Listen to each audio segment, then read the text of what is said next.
Welcome. If this is your first time tuning in, my name is Wordplay Luck, and this is the Good Luck Show. But right now, man, we got my boy Rome, we got my boy Snook. Yes, sir. How y'all doing? Man, bless. How was your flight, Snook? Oh man, it was smooth, bro. I'm not gonna lie. That Breeze Airways Direct, LAX, GSP.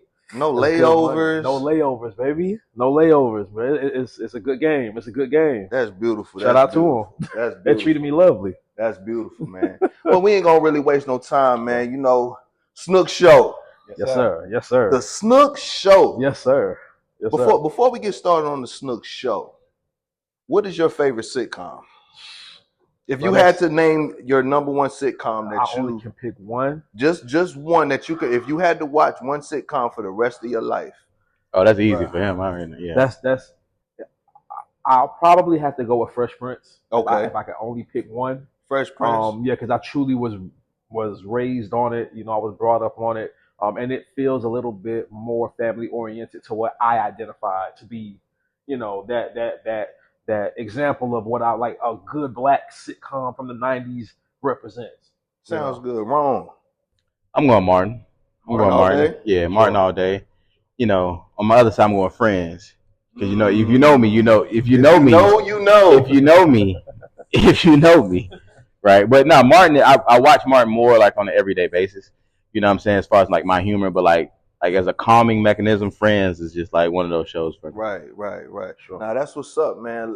So just getting into it, I know you guys both are into sitcoms and films. So like, what really sparked, you know, you guys to start this idea of creating the Snook Show? Man, bro, was it freshman year of college or was it even high school? Maybe. I mean, in college we started teetering around with like ideas, and then once we moved to LA. We start seeing certain things become, you know, reality. Like, you know, like being on sets of actual TV shows and seeing how they do stuff and being like, oh, this ain't too far fetched from what we're doing in the music world, right? And I want to say it was in college. We started talking about it, and we had the idea. We was like, man, it'd be cool if we had a show like Martin, like Jamie Foxx, like Steve Harvey, and we called it the Snook Show. You know what I mean? Because obviously, I feel like that name too, like. Snook just sounds like, or like, what, you know, what is that? You know what I'm saying? Like, it just feels like it catches your attention more than like, oh yeah, the Darnell show. Like, that's not as, you know what I mean, captivating. So we came up with the idea just on the phone, just joking. And this was during the rise of like social media acts like Desi and King Batch and Haha and all them. And I remember originally we were like, yo, you know, Normani is gonna play Nikki and Ryan Destiny. Ryan Destiny gonna play Kia. Y'all was shooting for the stars. Crazy, bro. But at the time, we weren't here. You know what I'm saying? So it was like a lot of the people who were in the cast here, we didn't even know personally. You know what I'm saying? So even Adam Black, we didn't know Adam Black at the time. You know what I mean? So like this was a dream stage, for sure. You know, the resources hadn't been built yet. Yeah, so that turned into us actually like making like these mock-up casting call lists and me and Snook get on the phone. We'll start talking about episodes. We got like 30 movies in the tuck for real. And we'll start talking about random stuff. And then as you know, we shot the movie, The Good, the Bad, and the Lucky. And then I vividly heard we can do this now. You know what I'm saying? Like, and I called Snook and I said, hey, you ready? He said, ready for what? And I said, we're going to do the show now. And then, you know, we went from there. Yeah, so, we did The Good, the Bad, and the Lucky, man. That was a great experience for me. You know what I'm saying? And like you said, you made it, you made the dream a reality. Sure. You know what I'm saying? Shout out to the whole Winter 97 team for making that dream a reality. After doing The Good, the Bad, the Lucky, did that kind of boost you guys' confidence to say, hey, we can really do this show now? I know it did for me because I remember the way the movie came about. Like I said, again, the genius that this man has for a mind is like it came from the project, which I know you know. Yeah. The music was completed, and it was like, oh, we need to add the film to this, you know. And he had 75% of the movie right there on the phone. So I know for me it did because I got to see that firsthand too. I was like, I've seen, you know, my brother's resources grow as his talent has grown over the years. Yeah. So, you know, when the things came together for the movie, you know, I was blown away, but I loved it. Like, it definitely put a battery on my back. So when he said, yo, it's time for the show. I was Mhm. like, bro, you already shown me the way. You know what I mean? Like, I know that this can definitely come together because I've seen it come together for you already with the film. So yeah, it definitely did for me. Yeah, That's I mean, what's up. to piggyback off of what Snook just said, like for me, I always try to like if I put my mind to something, I think we can do anything, really. You know what I'm saying? And I think the movie was the first catapult that we needed to get to that next level. You know what I'm saying? To like, because a movie is so astronomical to where people be like, y'all can't do no movie, right? Yeah.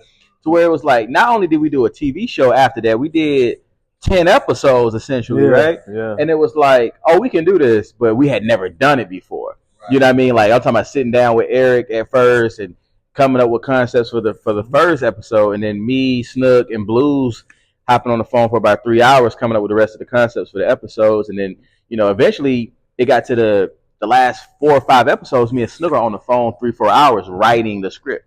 You know what I'm saying? Like literally, like this line's gonna be this, then the next line's gonna be this, and we had never done this before. So our friendship got to grow a little bit more too because we was able to be like, nah, that ain't good enough. Yeah, you had to trust each other, You know what I'm saying? trust one another's opinions. Yeah, exactly. So that's dope. And hopefully this right here takes it to another level for other people. And I want to shout out Johnny Sizemore as well because he's a person from the area who has a show Complicated to where we saw that being done too, and we were like, okay, cool, we can do it too. You know what I'm saying? Like, and that was a very big advantage for us to have someone else who was also doing something in that realm as well. So shout out to them. Absolutely, that's super dope, man. Like, I can't wait to see it. Can you kind of give us kind of an overview of like what the show is about?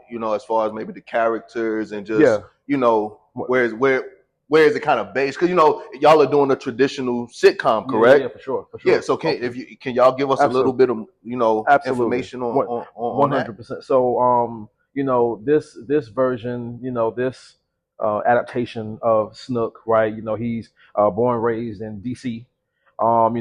Grew up, in very loving family. Parents very successful. Dad is like an attorney. Mom.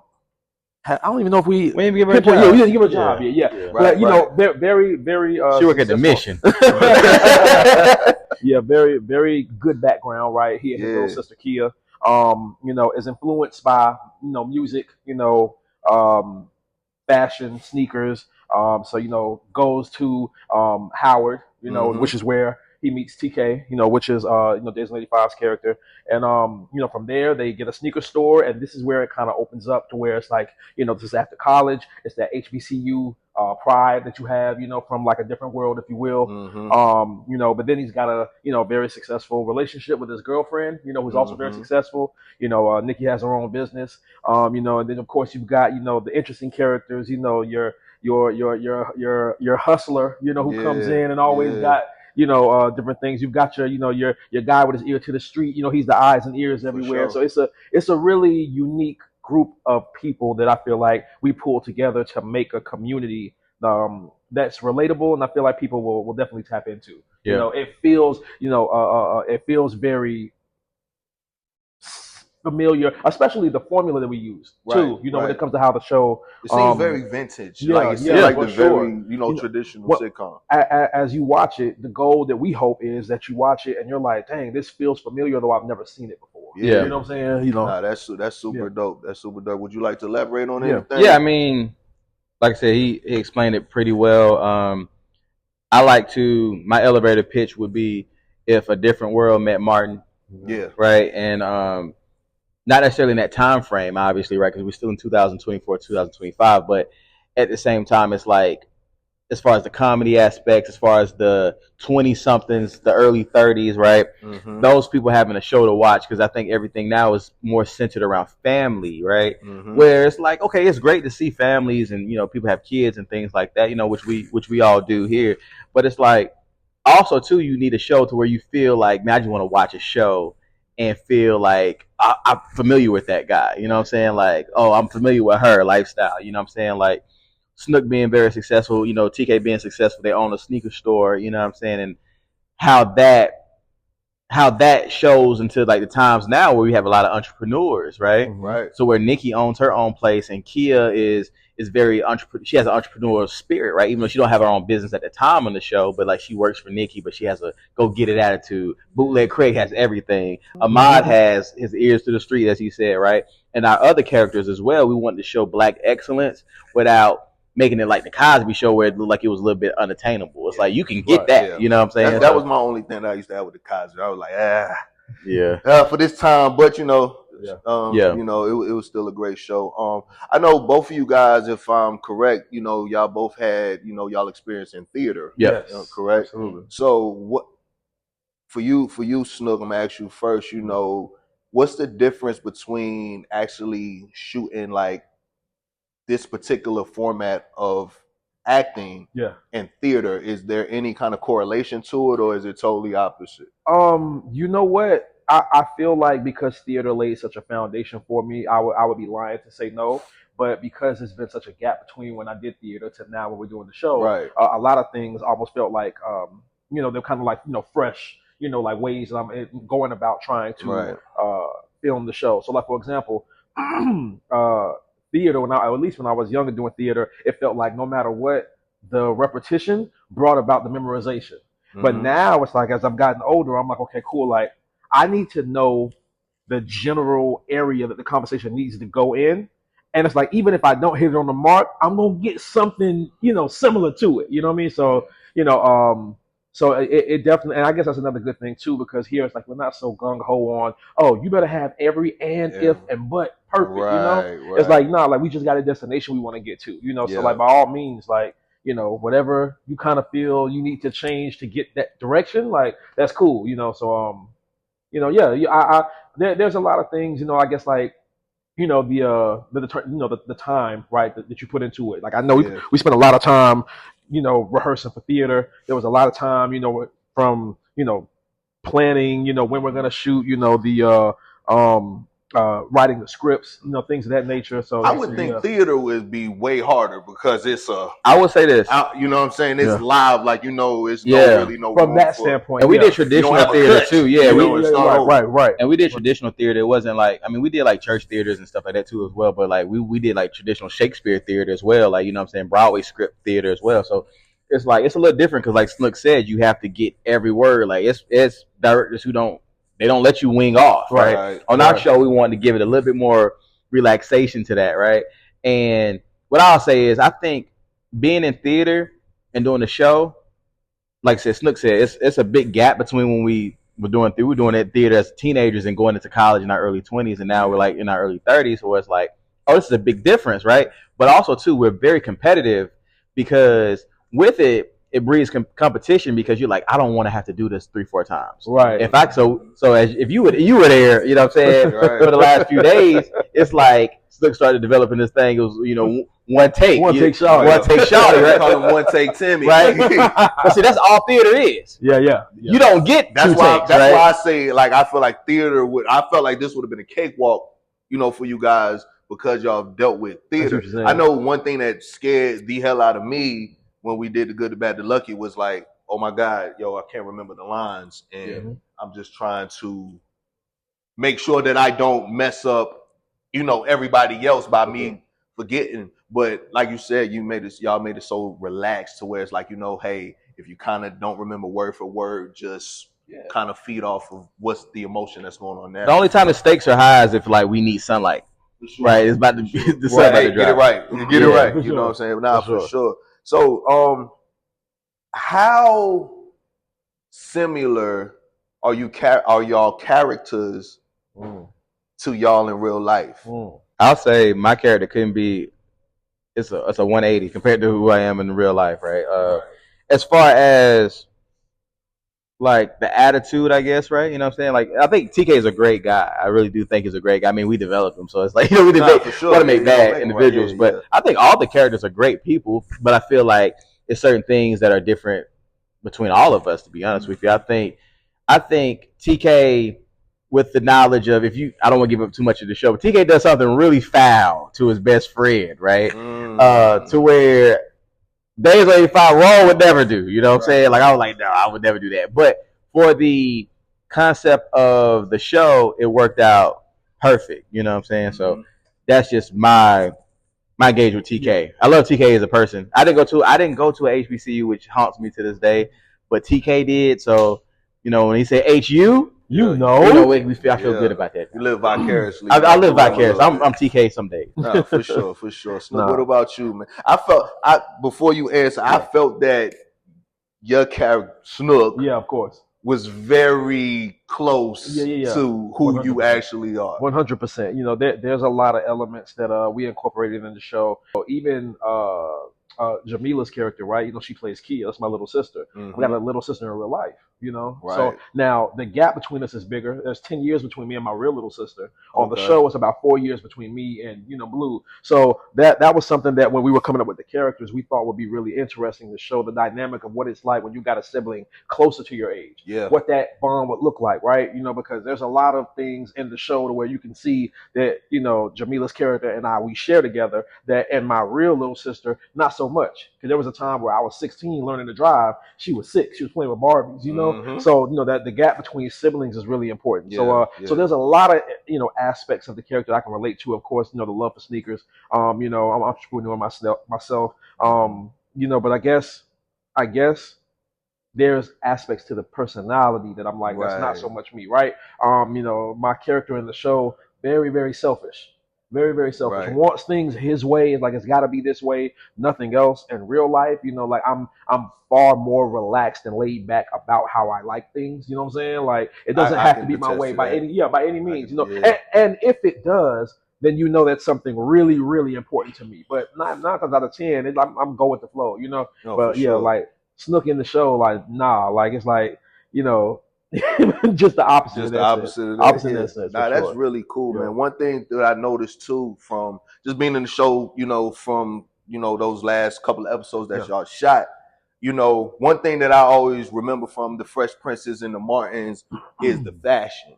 You know what I'm saying? From the HBCU, sweatshirts that they're wearing down to the Jordans and just the vibrant colors and everything. One thing that I noticed is that, man, y'all put that on.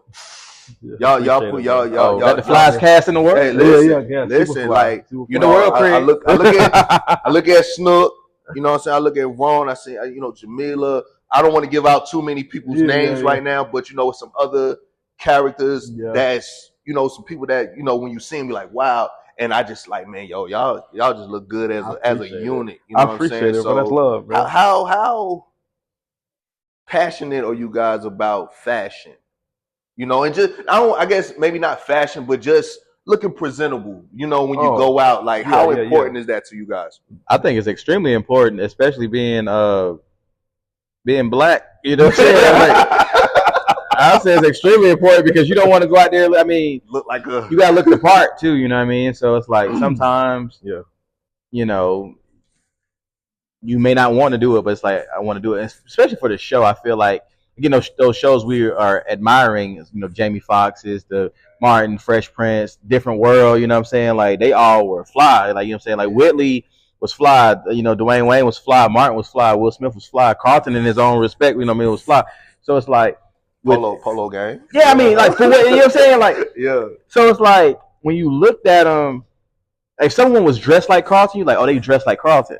You know what I'm saying? Sure. So I would love if someone was like, oh, that person's dressing like Blues because they see it on the character. Or that person was dressed like Snook, they see it on the character, or TK or Sauce or whatever. Whatever it is, because we want to have that cult following like those shows did. You know what I'm saying? We want to break in sneakers. We want people to look at our feet and be like, yo, like I remember seeing Marlon Wayans wear the Columbias and Will Smith wear the Columbias and Jamie Foxx before you start wearing them see-through shirts. You know what I'm saying? Like it was like had the mesh see-through shirts on. Right. So it's like we want to get like bootleg Craig selling bootleg, but still fly on camera. Sure. I'm just telling, man. And it's like, to me, like I said, I feel like that separates a lot of shows too in the culture, to where it's like our culture is fly. Yeah. So when you start seeing certain accessories and certain, ways we talk, the music in the show, right? Everything, we want everything to make you say all of that is fly. They didn't lack in anything. The house, the crib, is fly. Fly. You know what I'm saying? The barbershop is fly. You know what I'm saying? Like everything about the ring. Oh, I'm giving them too much. Don't give them too much. Like, listen, they got to tune in. They got to tune in to catch the Snook show. And the one thing I'll add to that as well is the cast that we've been so blessed to have. These individuals in their own are all fly, so we knew who we were pulling on. The only person that y'all really had an all-star cast super when you really think about it. The main person that we crippled was All Is Well by having him in a SPU outfit. He didn't get the swag up how he wanted to. Right. He's definitely another fan. But he still got to put the Nike boots on. Yeah, for sure. It wasn't like he had to wear the ooey. He got the Bobo. Winter 97, Ice Cold. This is the Good Luck Show. I'm Wordplay Luck, and we are out. Sir.